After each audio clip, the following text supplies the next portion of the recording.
4. Daniel, capítulo 1, versículo 1 a 4. Nós vamos ler esse texto junto com a igreja. Glória a Deus. Agora são 7:19. Capítulo 1, versículo 1 a 4. O texto diz assim: No ano terceiro do reinado de Jeoaquim, rei de Judá, Nabucodonosor, rei da Babilônia, veio a Jerusalém e a sitiou. O Senhor entregou nas mãos dele Jeoaquim, rei de Judá. Quem entregou, irmãos, o rei? O Senhor. O Senhor entregou nas mãos dele Jeoaquim, rei de Judá, e alguns dos utensílios da casa de Deus. Nabucodonosor levou estes utensílios para a terra de Sinar, para o templo do seu Deus, e os pôs na casa do tesouro dos seus Deus, do seu Deus. Depois o rei ordenou a Aspenaz, chefe dos seus eunucos, que trouxesse alguns dos filhos de Israel, tanto da linhagem real como dos nobres, jovens sem nenhum defeito, de boa aparência, sábios, instruídos, versados no conhecimento e que fossem competentes para servirem no palácio real, e que Aspenaz lhes ensinasse a cultura e a língua dos caldeus. Amém? Até aqui, feche seus olhos, curve a sua cabeça, nós vamos orar ao Senhor. Senhor meu Deus e meu Pai, Senhor, nesse exato momento, Pai, nós estamos na Tua presença, nós voltados, ó Pai, para ouvir a Tua voz. Fale conosco, ó Pai, e a nossa alma viverá, ó Pai. Que a Tua palavra possa encontrar, ó Pai, os nossos corações, ó Pai. Encontra os nossos corações e que haja uma terra frutífera, uma terra que recebe a Tua palavra, ó Pai, com amor, com carinho, e que possamos ser instruídos, ó Pai, para que nós possamos enxergar e nos melhorar a cada dia mais. Em nome de Jesus. Amém? Os irmãos podem se assentar. Irmãos, trago hoje uma mensagem aos nossos corações e também trago uma palavra do nosso pastor, o pastor Ciro, e acredito que domingo que vem ele já está aqui na igreja. Ele está recuperando bem, está com dor ainda, mas é normal, né? Foi uma cirurgia na vesícula, que é uma coisa normal, mas afetou o fígado e tomou 10 pontos no fígado. Ele é diabético, então tem uma certa dificuldade para ter essa regeneração, mas ele estará conosco, assim ele me disse, se o Senhor permitir, ele estará conosco. E domingo que vem é Santa Ceia do Senhor, amém? Glória a Deus por isso. Irmãos, Daniel é um jovem, aqui não fala a idade dele, mas, todavia, entretanto, ele era um jovem, e acontece que esses jovens aqui, eles são homens e moços, né? Jovens, meninos, jovens, que eles têm uma excelência, porque eles são os melhores. O texto diz que eles falam, peguem alguns jovens da nobreza, dos príncipes, dos que entendem da ciência, né? E ele fala, tragam esses jovens, né? Ele falou lá no versículo 3, deu ordem a Aspenaz, o chefe do serviço, e mandou que escolhesse, né, israelitas, alguns jovens de família do rei e das famílias nobres. Então, eu percebo uma coisa aqui já, começando a nossa ministração, a palavra que o Senhor direcionou meu coração, para que ministrasse nessa noite. Uma vida cristã, irmãos, é sempre esperar ser o melhor. Pastor, você está falando de ser melhor do que o outro, eu sou melhor do que esse, eu melhor que aquele. Não é no contexto de soberba, não é o contexto de humilhação, não é essa superioridade de arrogância, mas quando nós temos um encontro com o Senhor, quando nós temos prioridades aos pés do Senhor, nós vamos ficar mais parecidos com Cristo. Essa é a intenção do Evangelho, é fazer você parar de errar, é fazer você ser mais parecido com Cristo. Então nós estamos buscando a excelência, nós estamos buscando melhorar, ser melhor a cada dia, sim ou não, irmãos? Hoje eu sou melhor do que eu fui ontem, e amanhã eu preciso ser melhor do que eu fui hoje. Então, a tendência, e na verdade, o intuito do Evangelho é que nós sejamos melhores. Mas parece, irmãos, que quanto mais nós dedicamos a nossa vida em ser melhor, parece que o inimigo ele se levanta com mais força ainda. Esses jovens estão aqui nesse contexto, e aqui a gente está trabalhando no contexto de ser melhor a cada dia, o contexto de ser melhor ao padrão de Cristo, e não se conformar, não acomodar com as desculpas, a circunstância ou geografia. Pastor, o que você está falando? Tem gente, irmão, que ele decide não melhorar, porque ele começa a reclamar da geografia que ele está instaurado. Então ele fala, não, eu não consigo, eu não vou ser igual a Mateus, porque eu nasci e eu habito, eu moro naquela casa, porque se eu morasse naquela outra região, seria diferente. Não, porque eu nasci em Anápolis, eu podia ter nascido em Dubai, não é assim? Eu poderia ter nascido num lugar. Então você começa a dar desculpas, segundo a geografia que você está. Tem pessoa que dá desculpa, não somente pela geografia, mas pela circunstância. Porque eu perdi o emprego. Porque eu trabalho muito, eu tenho uma empresa muito grande, então eu preciso de olhar os funcionários, então é por isso que eu não estou no culto. Eu trabalho, eu faço isso, eu faço aquilo, eu estou cansado, então por isso eu não vou ao culto. Eu não vou ao culto de ensino porque eu estou cansado. Não, eu não vou me dedicar em ser melhor a cada dia na presença de Deus, aos pés do Senhor, porque eu estou cansado. Eu começo a dar desculpas, sendo que se Deus falasse, não, então é o trabalho que te cansa, então eu vou tirar ele para ver se você me adora por inteiro, por completo. Então na verdade nós misturamos as coisas e nós viemos porque precisamos de alguma coisa, mas quando nós não precisamos, nós temos tudo, então não olhamos para Cristo, não olhamos para a excelência como honra, mas sim como obrigação. E quando eu começo a olhar para Cristo, para a situação, e talvez Daniel e esses jovens possam olhar para a situação e falar, eu perdi minha família, eu não estou na geografia que eu queria estar, eu não estou mais em Jerusalém, eu estou num ambiente diferente, eu sou jovem, eu poderia estar aproveitando porque eu estou dentro do palácio do rei, podendo ser tratado com as melhores comidas, com tudo, porque eles querem o meu conhecimento, mas eles decidem falar assim, não, mesmo na bonança, mesmo no momento dentro do palácio, porque o conhecimento proporciona alguns ambientes que você vai acessar, mas será que você vai se vender nesse ambiente? Esse é um ponto, irmão, porque esses aqui foram para dentro do palácio, mas numa segunda leva, o povo foi levado em cativeiro, e não sei se foi na segunda ou na terceira leva, também vai um profeta chamado profeta Ezequiel, e para onde ele vai? Para dentro do palácio? Não, ele vai quebrar pedra, ele vai quebrar rocha. Então você observa que esses meninos se dedicaram em conhecimento, se dedicaram lá, estudaram e buscaram lá conhecimento, e eles foram para onde? Num ambiente bacana, num ambiente onde você tem todo alimento, porque a ordem para as penas é o seguinte, ensina tudo para eles, dá tudo do bem e do melhor, dá comida para eles, as carnes, das melhores carnes, todas as iguarias do rei, que o rei come na mesa, dá para esses jovens, e ele está na bonança, mas eles não se deixam ser vendidos, eles tomam uma posição. Aí nós vamos observar, irmãos, que tem muita gente que dá desculpa, e ele fala, eu não sou melhor porque eu moro em tal lugar, eu não sou melhor porque eu não ocupo o cargo que eu mereço, eu não sou melhor porque eu não estudei, eu não sou melhor porque eu tenho medo, eu não sou melhor porque eu não tive oportunidade. A gente fica dando desculpa,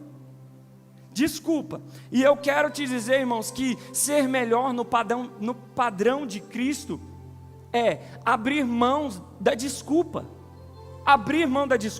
e viver pela fé, pastor.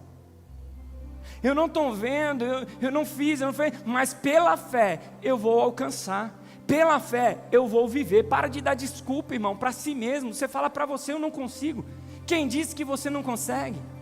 Pela fé nós precisamos tomar posse, e aí talvez a gente precisa abrir mão dos nossos sonhos também, porque talvez eu sonho uma coisa, pastor, e eu vivo aquilo, mas o que Deus queria que eu vivesse? A gente precisa abrir mãos dos nossos sonhos para viver os sonhos de Deus, porque Deus sonhou com você desde o ventre da sua mãe, Deus projetou você. Você não é uma obra do acaso, você não é um erro de inseminação, você não é um erro, uma escapada da sua mãe, do seu pai, não, você é propósito de Deus. Deus te conduziu até aqui, você está aqui porque Deus tem um plano e um propósito para a sua vida e para a minha vida. Aleluia. Irmãos, nós precisamos abrir mão da nossa geografia muitas vezes, porque eu não queria talvez estar aqui, eu queria estar num consultório de medicina, mas o Senhor me conduziu para esse ambiente, um ambiente que talvez eu não queria, mas o Senhor me conduziu, e o Senhor vai te conduzir para alguns ambientes, e você precisa olhar para Ele, não para as pessoas, olhar para Ele, porque é do alto que vem o nosso socorro. Aleluia. Então, irmãos, ser o melhor, pastor, é abrir mão dos meus sonhos, abrir mão da minha geografia, abrir mão das desculpas. Até aqui os irmãos entenderam? Precisamos parar de dar desculpa. Não podemos olhar para a geografia que você está instalado. Você precisa ter fé, você precisa olhar com os olhos espirituais, porque você está vendo o que os olhos podem enxergar, mas Deus tem muito mais além do que o seu olho pode ver. Deus vê muito além do que nós conseguimos enxergar. E nós, irmãos, podemos não ser o melhor no que nós sonhamos. Eu sonhei em ser médico. Eu sou médico? Não. Eu fui fazer a prova, pastor. Fiz a prova, tudo. Eu podia ter insistido, podia ter investido tempo nisso, mas daí eu passei em farmácia. E aí o que acontece? Eu acho que com uma visão espiritual, meu pai falou assim: se ele sair de Anápolis, esse menino vai se perder. Não tinha muita experiência também com o outro. O outro é 7 anos mais velho que eu, e quando aos 18 anos quis gravar CD, virou cantor evangélico e saiu para o mundo. E um pai que olha uma experiência aqui com um que não está próximo e um que quer estar próximo, como que ele vai cuidar? O que está longe ele pode falar de longe, mas o que está perto, os olhos dele estão enxergando. Então talvez foi de Deus.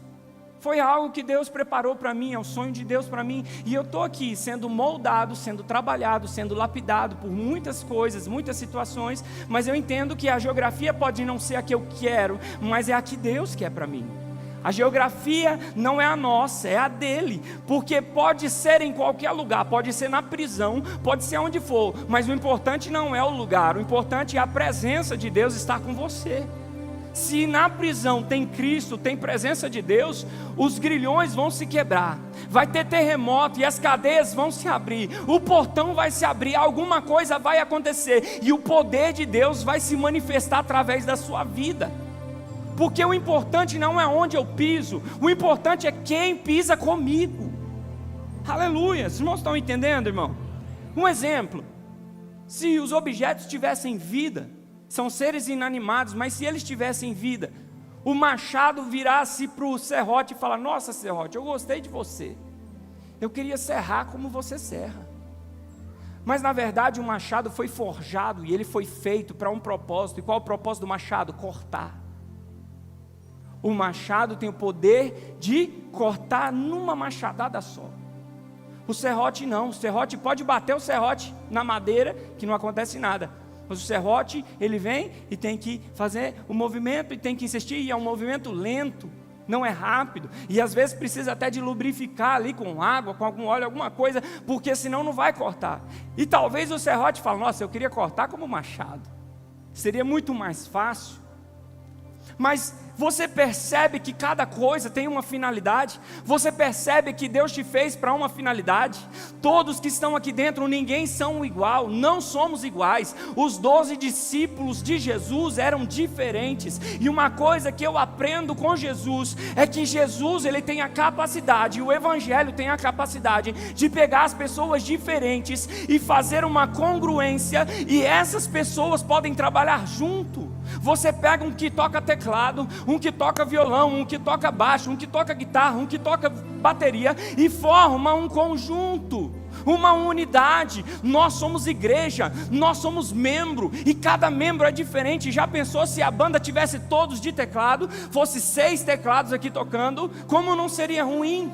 Mas Jesus tem a capacidade, e o Evangelho tem a capacidade de colocar um que é publicano, que Mateus era publicano, na mesa de um Simão, irmão, na mesa de um Judas, na mesa de uma pessoa que queria matar ele.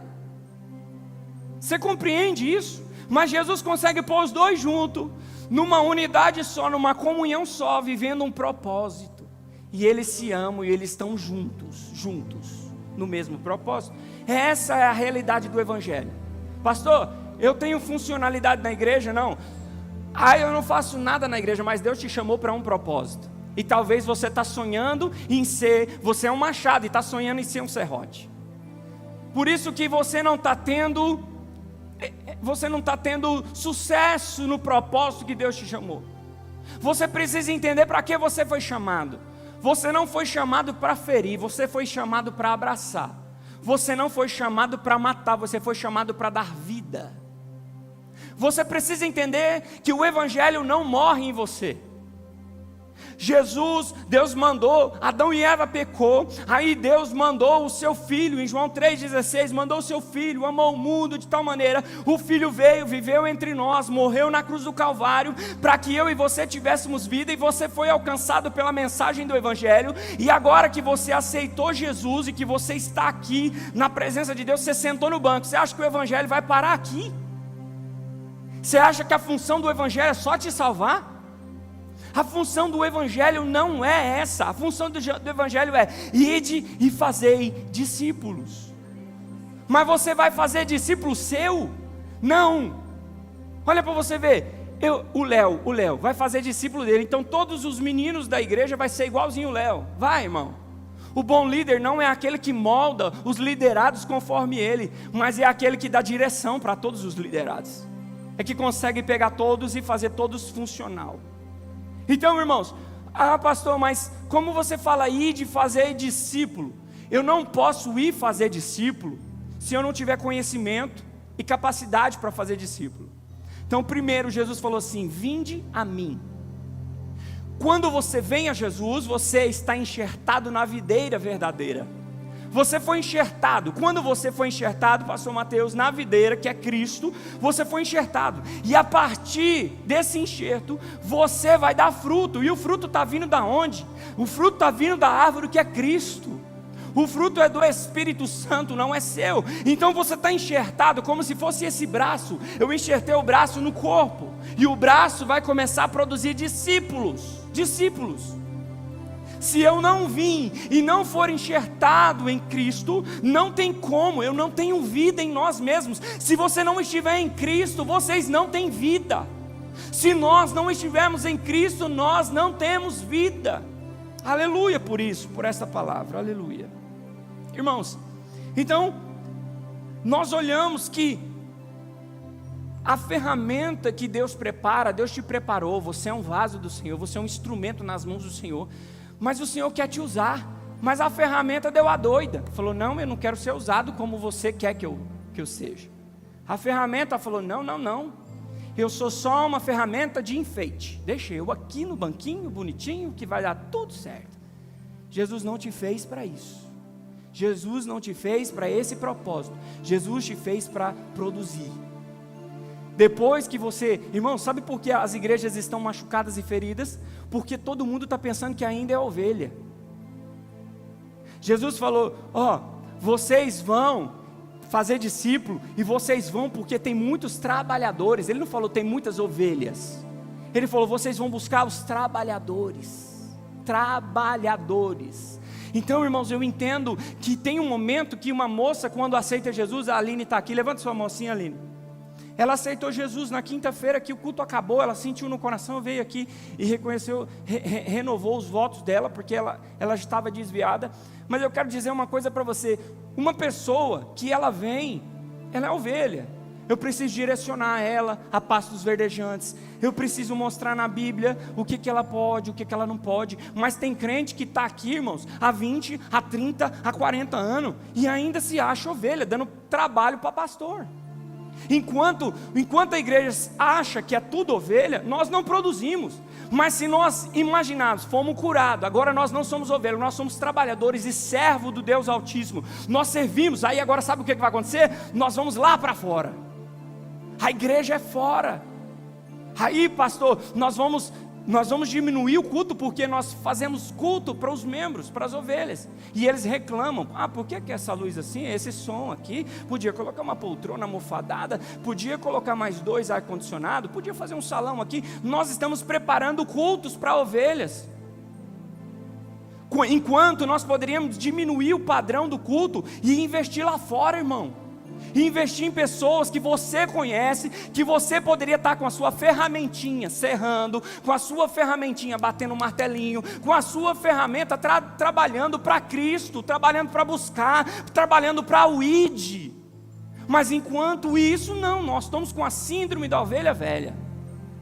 E eu falo velho não de idoso, porque tem gente que está aqui que é novo, com uma mente madura, mas tem gente que tem idade, mas a mente dele é imatura. Então nós precisamos entender o que é a igreja, qual é o propósito do Evangelho, qual é o propósito do Evangelho? Essa é a pergunta que nós fazemos, irmãos. Qual é o propósito do Evangelho?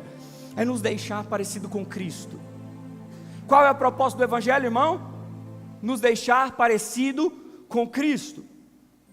E na verdade, que eu morra, nem é parecido o presbítero Luiz. O apóstolo falou o seguinte: o apóstolo Paulo falou que eu morra e que ele viva em mim. Já não vivo mais eu, mas Cristo vive em mim. O apóstolo Paulo disse isso, e Jesus disse: se vós estiverdes em mim, olha, enxertado, se vós estiverdes em mim, e as minhas palavras estiverem em vós. O que é isso, pastor? A palavra tem que estar cravada dentro do meu coração. Então eu estou enxertado nele, eu tenho intimidade com ele, eu tenho vida com ele, eu tenho água que vem da raiz dele, porque a planta, os caulezinhos, as florzinhas, recebem nutriente da raiz. Nós precisamos estar fixado em Cristo, e quando nós estamos fixados em Cristo, ele falou que se alguém estiver em mim, nós estamos fixados, e as suas palavras estiverem em nós, pedireis o que quiseres e vos será concedido. Irmãos, presta atenção, a palavra do Senhor, ela está aqui. Nunca houve um tempo mais fácil para acessar a palavra de Deus. Nunca houve um tempo, você fala: não, eu quero saber sobre isso, eu quero saber sobre aquilo, eu quero saber sobre isso, aquilo outro. Nós temos na nossa mão. Então você não vai poder chegar no tribunal de Cristo e falar: não sei, não vi, não posso, não conheço. Não vai ter como dar justificativa e desculpa. E hoje você veio aqui e nós estamos sendo ministrados. Então isso vai ficar registrado. Lembra do domingo passado? Tudo Deus está registrando. Vai registrar, você ouviu aquela palavra assim, assim, assim. Então, irmãos, quando alguém vive debaixo do propósito, qual que é o propósito? Ser parecido com Cristo, ou que Cristo viva e eu morra, os meus sonhos. Ele caminha pela fé em Cristo. Quando nós vivemos o propósito, a gente está firmado na rocha que é Cristo. A gente vive para Cristo, a gente segue a Cristo, a gente obedece a Cristo, a gente adora a Cristo, a gente honra a Cristo.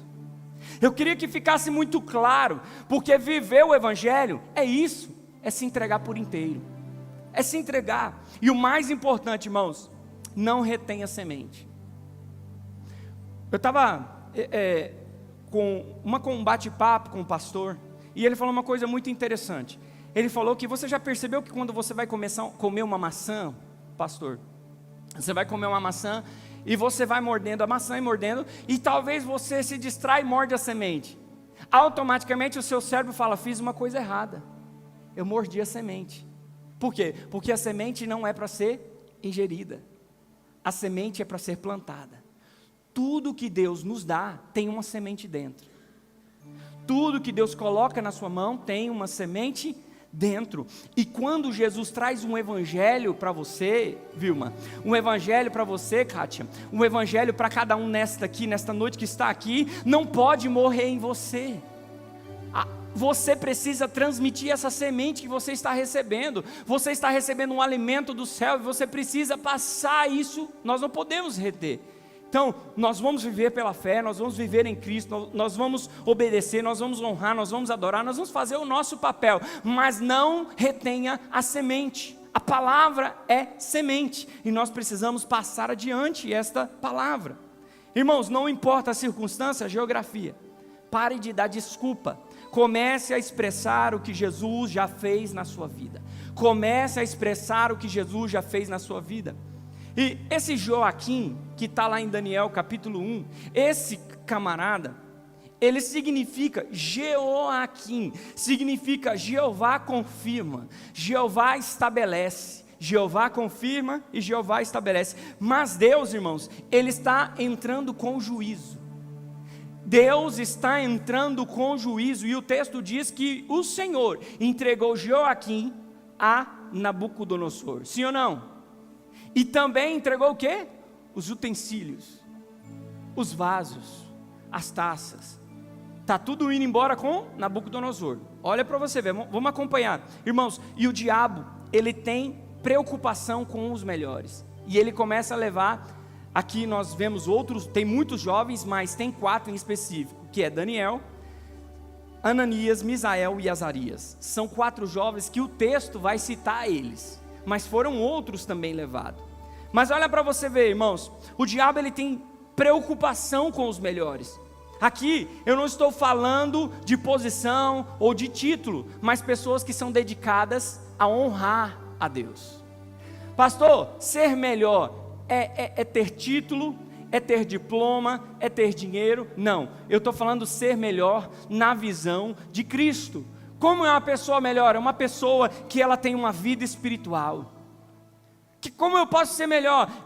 A gente está falando de dedicação à obra. Nós estamos falando de fé. Uma pessoa que tem fé é uma pessoa de excelência, uma pessoa que renuncia muitas coisas para viver o que Jesus quer na sua vida. Quando você renuncia às vontades, renuncia a situações, você vai se tornando e galgando degraus no nível de Deus, e você vai ganhando excelência. Talvez eu não sou conhecido no mundo dos homens, mas Daniel era conhecido, irmãos, no céu. Por quê? Porque quando ele se posicionou, o céu parou. Irmão, teve confusão, teve guerra. Por quê? Porque Deus falou, vai entregar uma mensagem para Daniel. O diabo se removeu, mandou demônios, e os demônios travou a mensagem. Isso durou muito tempo, e eu quero dizer para você que a excelência, os melhores, não é ter, não é ser, mas é talvez renunciar, morrer, se entregar. E aí nós vemos renúncia, nós vemos gente que mesmo cansado, ele vem para a igreja, mesmo sem tomar banho na quinta-feira, porque o culto começa às 7h30, ele vem para a igreja. Isso vai moldando pessoas. Pastor, eu não venho, só vem de domingo. Irmão, se você fazer uma conta, quantos domingos tem no ano? Tem 54. E quantos dias tem no ano? 360 e pouco. Olha o tanto que você é um crente topzera dos top. Irmão, será que Deus, Ele vê isso? Será? Será que Ele anota tudo isso? Será que é aquele crente 6x1? Um dia eu entrego para o Senhor. É assim que o povo fazia. O sábado é do Senhor, mas o resto, os outros, é tudo meu. É tudo para mim, é de mim e para mim. Então, irmãos, excelência eu não estou falando e criticando não, irmãos. Cada um vai olhar para dentro de si, porque eu também venho na quinta e no domingo. Eu estou olhando para dentro de mim, mas só Deus conhece o interior de cada um aqui. Daniel não ia para a igreja, mas ele orava 3 vezes por dia.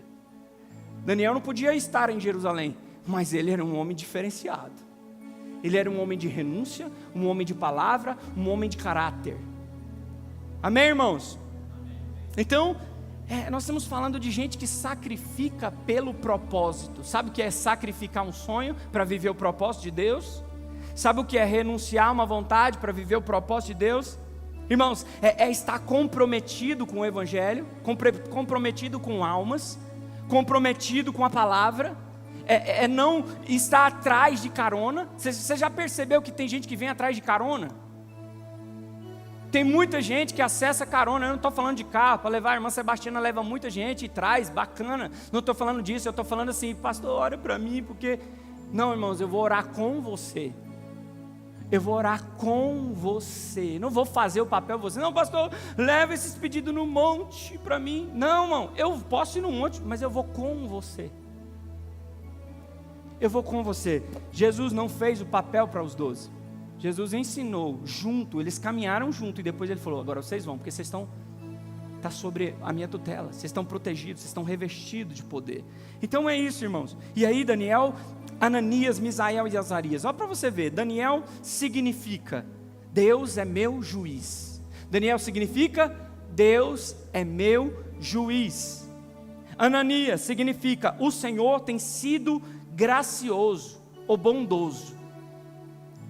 Misael significa ele é alguém que vem de Deus.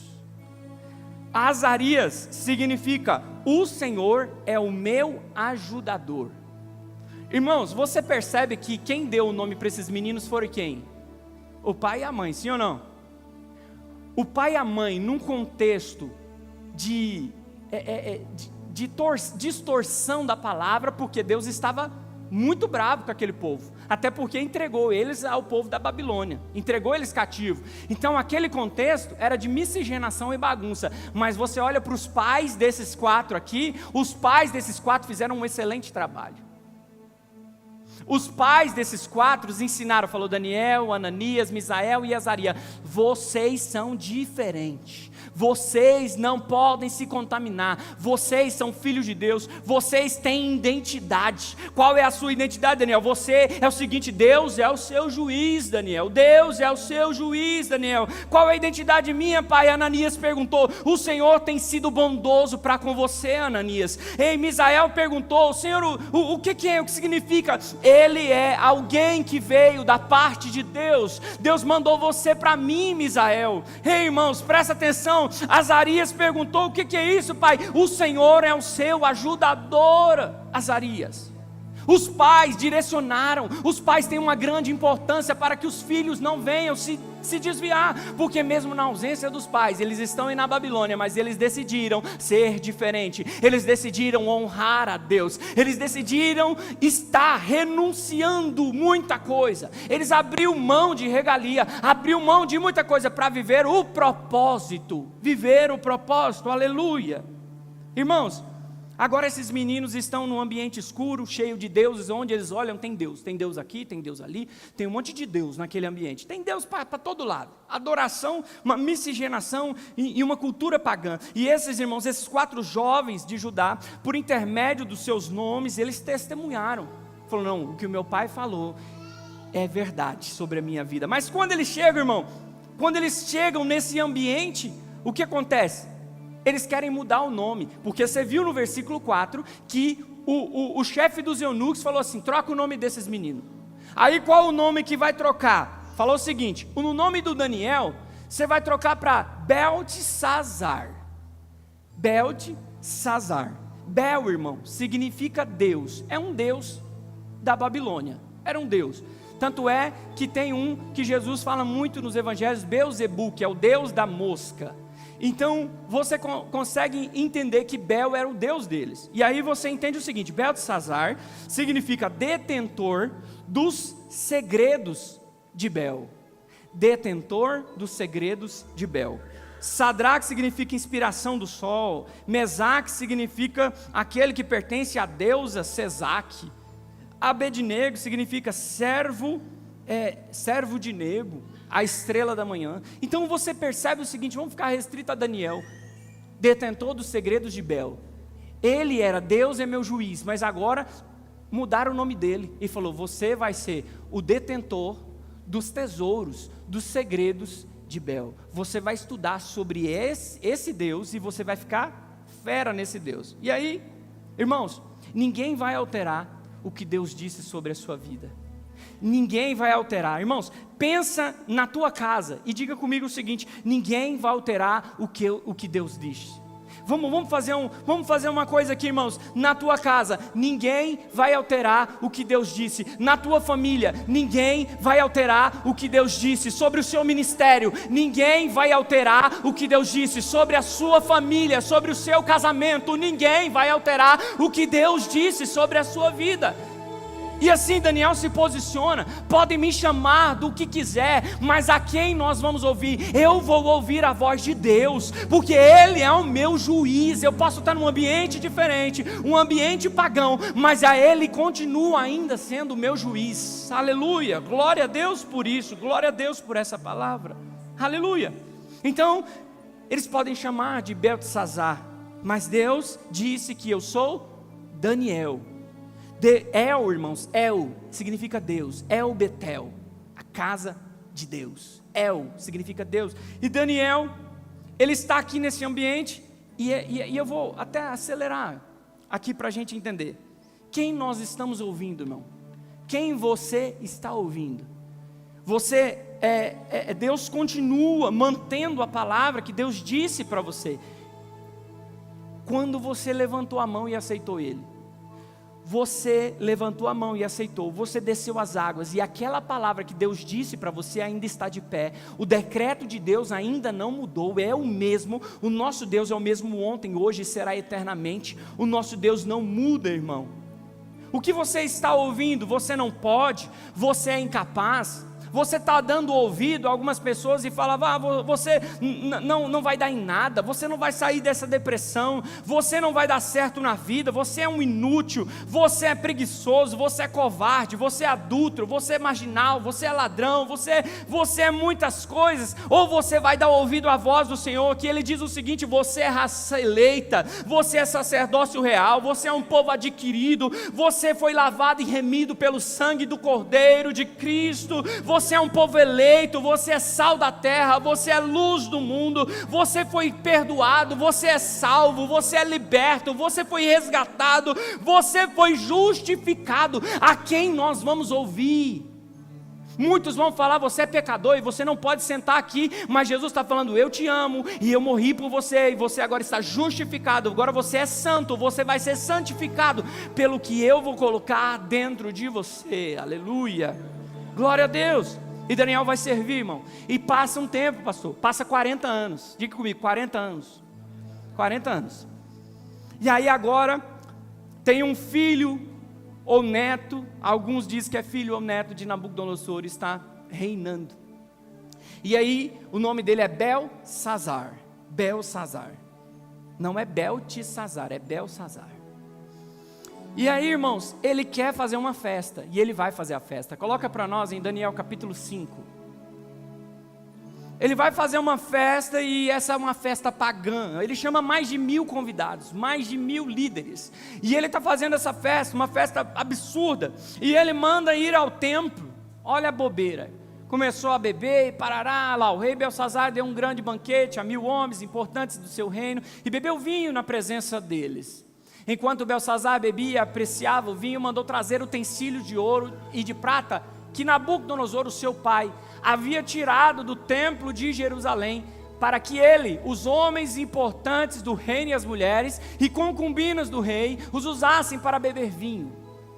Então trouxeram os utensílios de ouro que haviam sido tirados do templo da casa de Deus em Jerusalém, e beberam nele os homens importantes. Passa mais um.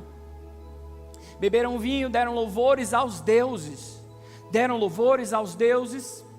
e, de ouro, de prata, de bronze, de ferro, de madeira e de pedra. Olha o tanto de deuses que tinha. E eles pegaram o quê? Eles pegaram os utensílios, os vasos, que estavam onde? Dentro do templo, da casa do Senhor. E escute uma coisa, irmão, vaso que é usado na casa de Deus, jamais pode ser usado em qualquer lugar. Vaso que é usado na casa de Deus, jamais ele deve ser usado em qualquer lugar. E aí você observa, irmãos, Deus, ele não divide a glória dele com ninguém. Deus não vai dividir você, irmão, de domingo aqui, de sábado em outro lugar, não, eu não posso viver então, pastor, eu tenho que pedir demissão do meu trabalho. Não, entenda uma coisa, o que Deus colocou em você, o que você tem, os seus dons, Ele vai revestir o seu dom. Entenda uma coisa, você está fazendo a unha de alguém, Juliana está arrumando o cabelo de alguém, a Sônia está fazendo a hemodiálise do lado de 5, 6 pessoas. Onde o Senhor plantou você, você precisa dar fruto. Ah, pastor, eu não estou te entendendo, irmãos? Lá no seu trabalho, você precisa ser discípulo de Cristo. As pessoas precisam olhar para você e ver Cristo em você. Não é igreja, não é pastor. Eu falei para vocês que nem todo mundo é tecladista. Vai ter várias pessoas na sua área, na sua unção. Por isso que chama multiforme graça de Cristo. A multiforme graça trabalha com várias pessoas, em várias ocasiões. E olha o que Deus te deu. Deus te deu uma qualidade, e você vai ser usado na sua qualidade. Irmãos, eu estou vestindo essa roupa, sim ou não? E o Senhor me colocou, me revestiu. Entende uma coisa? o Senhor me revestiu. Ele reveste o meu dom. Você tem um dom de cantar? Tem um dom de cantar. Pode cantar para o mundo? Vai cantar para o mundo. Mas como ele canta na igreja, e ele é servo de Deus, e ele está buscando a excelência na prioridade aos pés do Senhor, Deus vai revestir ele. E aí quando o Espírito Santo reveste ele, usa o que ele tem, e o que ele tem é a voz de adorador. E quando ele adora, não é ele que alcança a alma das pessoas, ele alcança os ouvidos, mas a mensagem que traz a palavra, o Espírito Santo leva e alcança a alma, e vai na divisão da alma. Você está entendendo o que eu estou falando? Para ficar mais claro, irmão, o Espírito Santo me reveste. Olha isso.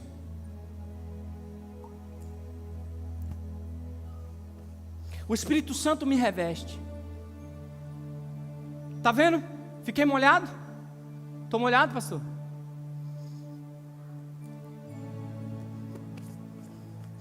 O diabo vai tentar te atacar, mas você está revestido do poder e da graça de Deus. Você assustou? É assim que o Espírito Santo faz. O diabo vem e fala, não, agora eu pego ele, agora eu lasco ele todinho, Francisquinha. Pode vir, nós estamos debaixo da sombra do Onipotente, nós estamos protegidos, Ele nos cobre com as suas asas, e debaixo das suas asas nós estamos seguros, Ele nos protege. O diabo fica ao seu derredor tentando te encontrar, mas não te encontra, sabe por quê? Porque você está coberto pela graça, pelo sangue de Cristo, e pela presença do Espírito Santo de Deus, aleluia. Irmãos, o contexto que eles estão vivendo é um contexto de mudança de nome. Passa, e aí vem ali, pode voltar para lá em Daniel, no capítulo 1, acontece que eles pegam os utensílios, pegam os vasos e começam a usar, e aí Deus vem com justiça, porque o vaso, ele sempre será vaso, uma vez vaso, sempre será vaso. Pastor, mas eu fui vaso há muito tempo atrás, e hoje eu estou encostado, meu tempo passou. Eu falava em línguas, mas já não falo mais, o meu tempo passou. Mas eu quero dizer para você, que mesmo na prateleira, escondido lá na Babilônia, onde tinha poeira, teia de aranha, tinha tudo, mas não deixou de ser vaso. Não deixou de ser vaso. Você entende o que eu estou falando? Tem muitos vasos aqui nesta noite, que talvez está tampado, mas o Senhor está falando, eu vou desembocar, é tirar de cima, para que eu possa voltar a te encher. Existe vaso hoje encostado, mas o Senhor quer te encher, e hoje é um dia muito especial, que o Senhor falou o seguinte, eu te escondi, eu não te entreguei, porque quando você lê no capítulo 1, no versículo 1, ele entrega o povo, mas depois de 70 anos, o povo volta, porque a mão de Deus não saiu de cima do povo, a mão de Deus vem com juízo, vem com justiça, a mão de Deus te esconde, te coloca em ambientes que você fala, e não é possível, porque eu sou melhor, eu estou buscando, eu busco todos os dias, todas as manhãs, eu dou dízimo, eu sou fiel, mas eu só vivo nisso. Eu não prospero, eu não vivo com excelência, mas Deus está falando, eu levo você para onde eu quero, e eu coloco você em ambientes aonde eu quero, porque muitas vezes Deus vai te esconder, para você não morrer. Elias foi escondido, porque Deus se esconde algumas vezes, irmão. Nada que você faz dá certo, você põe a mão num trem e dá errado, você compra um carro, o carro quebra. Você arruma um trem aqui, e aí do nada você sai de uma luta, o filho já fica doente, e você fica no enguiço, você fala, mas meu Deus, eu estou tentando buscar excelência, assim como esses meninos buscaram, do nada vem alguém e leva eles cativos, leva eles para longe de Jerusalém, longe do que eles amavam.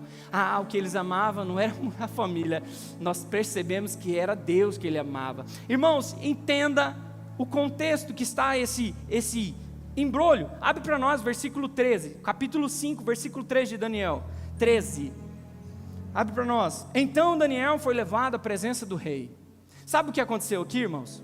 Aconteceu o seguinte, que quando eles estavam fazendo a festa com o vaso e os utensílios da casa do rei, aí o Senhor, irmãos, estava uma festa, uma bagunça naquele lugar, deuses de todas as qualidades, e trenheiro e tal, de repente apareceu uma mão apareceu, do nada, você pode ler depois, está Daniel do capítulo 5, versículo 1 até o 30, vai aparecer.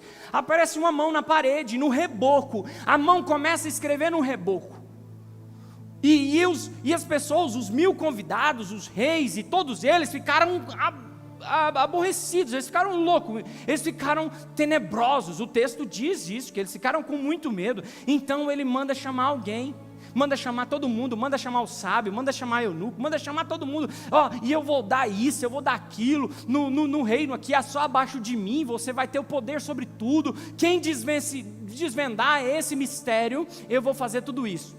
Aí a mãe dele, a rainha, chega nele e fala: há 40 anos atrás, o seu Nabucodonosor trouxe alguns jovens, e trouxe um jovem, e ele está aqui, mas ele já não é mais jovem, porque já se passaram 40 anos. Manda chamar. Quando chama, olha o versículo 13. Então Daniel foi levado à presença do rei. O rei falou Beltesazar? O rei falou Beltesazar ali ou não? Não, o rei falou Daniel, falou com Daniel e lhe disse: você é aquele Daniel dos exilados de Judá, que o rei, meu pai, trouxe de Judá. Olha para você ver esse versículo, irmão. O rei, você é Daniel. Ou ele está perguntando assim: Deus ainda é o teu juiz? Deus ainda é o teu juiz? E aí, irmãos, você ainda é Daniel, e se passaram 40 anos. E a pergunta é: esses 40 anos te fizeram se transformar em Beltesazar? Ou você é ainda o mesmo menino que trouxeram da Babilônia? Irmãos, esse tempo que você está escondido, esse tempo que você está na prateleira, esse tempo que você está talvez vazio, mas não deixou de ser vaso, você ainda tem Deus como seu juiz? Deus ainda é o seu juiz? Essa é a pergunta para mim e para você nessa noite. Deus ainda é o seu juiz mesmo depois de 40 anos? Daquele dia que você levantou e tomou uma decisão na sua vida e falou: eu vou servir ao nosso Deus, eu vou servir a esse Deus, mas a circunstância te jogou para alguns ambientes de escanteio, em alguns lugares que você já não está mais frequentando e acessando, mas ainda Deus é teu juiz, ainda Deus é o seu juiz. E eu quero, irmãos, saber se você mudou. Ele está perguntando, eu quero saber se você mudou, se você ainda é Daniel, ou se você não é mais Daniel. E aí a sua essência mudou. Você ainda ora em línguas? Você ainda é cheio do Espírito Santo? Essa é a pergunta para mim e para você nessa noite. Você ainda ora pela manhã? Você ainda ora quando você vai sentar na mesa e partir um pão? Você ainda tem gratidão pelo que eu faço na sua vida? Você ainda ora por mim? Você ainda acredita em mim? Você ainda confia em mim? É isso que está perguntando, irmão. E eu tentei mudar o nome. Tentaram mudar o nome. Beltesazar tentou mudar o nome de Daniel, mas ele não precisa de protetor de segredos de Bel agora. O rei está precisando do Deus é o teu juiz. Está precisando disso, Daniel? Você pode? Você pode? Irmãos, coloca para nós versículo 24. Estou terminando. Versículo 24. Olha o que aconteceu. E é por isso que ele enviou aquela mão que escreveu na parede. Mais um. E o que está escrito é isto. Olha o que estava escrito na parede: Mene, Mene, Tekel e Parsim. Segue, vamos ler. Esta é a interpretação daquilo. Mene, Deus contou os dias do seu reinado, ó rei, e pôs um fim nele. Tekel, você foi pesado na balança e achado em falta. Pérez ou Parsim, o seu reino foi dividido e entregue aos Medo e aos persas. Irmãos, o que o Senhor está falando, 29, põe no 29. Então Beltesazar, o rei, mandou que vestissem Daniel de púrpura, que lhe pusessem uma corrente de ouro no pescoço e que lhe proclamassem que passaria a ser o terceiro no governo do seu reino. Vai. Naquela mesma noite, Beltesazar, rei dos caldeus, foi morto. Irmãos, o contexto aonde nós observamos que ele foi morto, Deus ainda continua mantendo o decreto que fez na sua vida. Esses vasos foram levados, mas Deus não aceita que os vasos dele sejam utilizados. Deus guarda. E eu quero dizer para você, mesmo que você ainda está escanteado, está escondido, está na Babilônia, Deus ainda está olhando por você. Deus protege os seus, Deus guarda os seus, irmãos. O fogo, o que age em nossos corações hoje é saber que nós temos um Deus, nós temos um juiz. A pergunta, irmão, que o silêncio de Deus, Ele também fala. Muitas vezes você vai falar: nossa pastor, eu não sinto a presença mais, eu não estou ouvindo a voz de Deus. Mas não significa que os decretos dele falhou, não significa que o que Ele falou para você, o que Ele prometeu para você não vai se cumprir.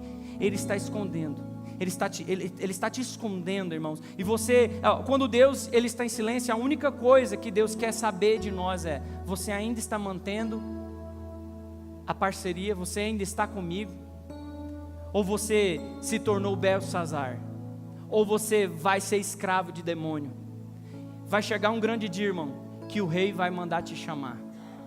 Vai chegar um grande dia, se você manter a sua atitude de estar na casa de Deus, de buscar a Deus 3 vezes ao dia, de se entregar, de renunciar às iguarias do rei, de se colocar na presença de Deus, de se guardar na presença de Deus, de renunciar às suas vontades para viver as vontades de Deus. Um dia Deus vai bater na sua porta e falar: ó, Daniel, aquele tempo de excelência que você plantou lá em Jerusalém chegou agora. O tempo de excelência vai chegar na sua vida.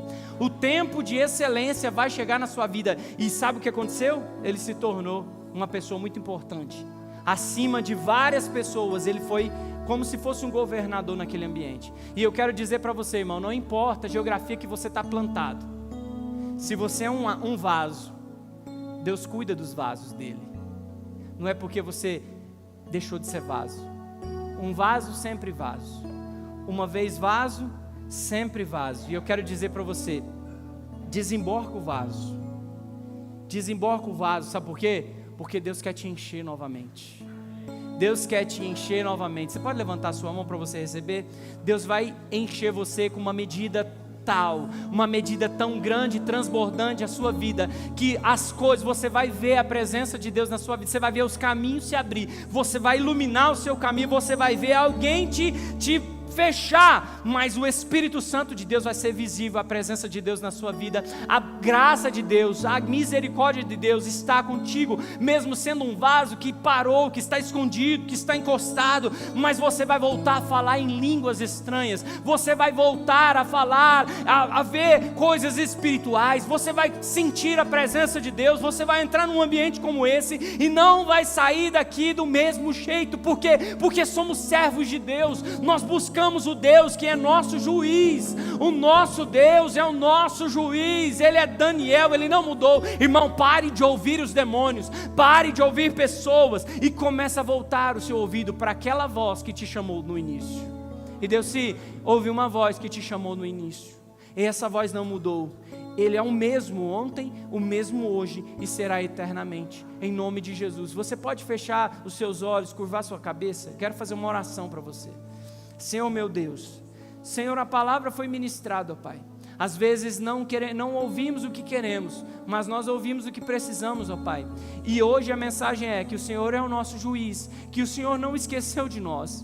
Nós podemos estar em ambientes que não queríamos estar, mas estamos nesses ambientes porque tem um propósito na nossa vida, um propósito na vida de cada um aqui, Senhor, para que nós possamos fazer a sua vontade e aonde nós estiver, o seu nome vai ser glorificado. Não entendemos as posições que somos colocados, mas o Senhor sabe que o seu nome será glorificado através da nossa vida, o seu nome será glorificado através de algumas atitudes nossas, o seu nome será glorificado através da semente que nós não vamos reter, ó Pai, nós vamos derramar, ó Pai. Ei, irmãos, feche, põe a mão no seu coração, sinta a presença de Deus, o Espírito Santo de Deus, Ele vai te encher, irmão. Desemboca esse vaso hoje, fala: Senhor, eu quero ser cheio, eu quero ser cheio. Adora o Senhor com uma canção. Irmãos, nós precisamos abrir os nossos vasos, porque o Senhor quer te encher, o Senhor vai te encher, irmão. Irmãos, fecha os seus olhos aí e fala: Senhor Espírito Santo, eu estou disposto, ó Pai, a renunciar às minhas vontades para viver o teu propósito. Abra sua boca, irmão, e fala com o Espírito Santo. Se um dia você falava em línguas estranhas, por que não fala mais? O vaso, irmão, sempre vaso. Uma vez vaso, sempre vaso. Pode estar vazio, mas Deus quer te encher hoje. O vaso vai ser cheio hoje, irmão. Abre a sua boca e fala com o Espírito Santo. Fala, eu te amo, Espírito Santo. Me perdoa por ter entristecido, Senhor, por ter virado as costas para Ti muitas vezes. Mas hoje eu quero uma reconciliação, ó Pai, com o Teu altar. Eu quero uma reconciliação com a honra, ó Pai. Eu quero Te honrar novamente, ó Pai.